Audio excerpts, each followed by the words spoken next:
चित्तौड़ जिले के वेदरूर कुप्पम मंडल में सोने की चेन लूटने की गर्ज से एक खातून के कत्ल के मुकदमे को कारवेटी नगरम के सर्कल इंस्पेक्टर हनुमंतप्पा ने कामयाबी से हल कर लिया। पुलिस के मुताबिक पार्वतम्मा नामी खातून की मुश्तबा मौत के बाद दर्ज मुकदमे की हर जाविये से तफ्तीश की गई। तकनीकी शवाहिद और खुफिया मालूमात की बुनियाद पर इसी गांव के रिहायशी भास्कर को मुलजिम के तौर पर शनाख्त किया गया, जिसे देवलम पेट बस स्टॉप से गिरफ्तार किया गया। इसके कब्जे से 24 ग्राम वजनी सोने की चेन बरामद करके अदालती रिमांड पर भेज दिया गया। पुलिस ने कहा कि कानून से कोई मुजरिम बच नहीं सकता, जबकि कामयाब तफ्तीश पर मुतल्लिका पुलिस एहलकारों को जिले एसपी ने सराहा।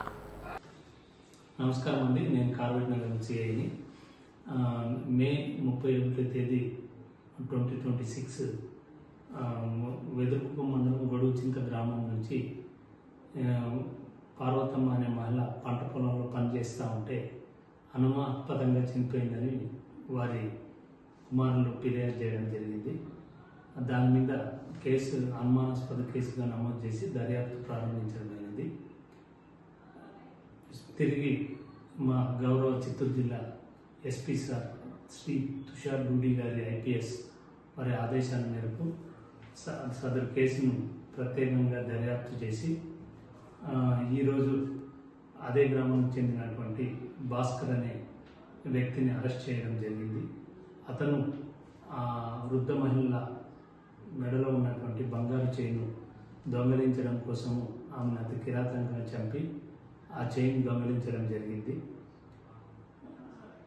ఈ సందర్భంగా మేము తెలియజేయడం ఏమంటే, ఎవరైనా తీవ్ర నిర్ణయాలు చేసే వారిపైన rowdy sheet PD act open చేసి వారి పైన నిరంతర నిఘా ఉంచి వారికి జీవిత ఖైదు మరణశిక్ష పడే వరకు పోలీసులు ప్రత్యేక శ్రద్ధ తీసుకుంటామని చెప్పి ప్రజలు కూడా ఇట్లా అనుమానాస్పదంగా తిరిగే వ్యక్తులపైన జాగ్రత్తతో ఉండి పోలీసు వారికి ఇన్ఫార్మ్ చేసి ఇటువంటి నేరాలు జరగకుండా ఉండేదానికి సహాయం చేయాలని కోరుకుంటున్నాను.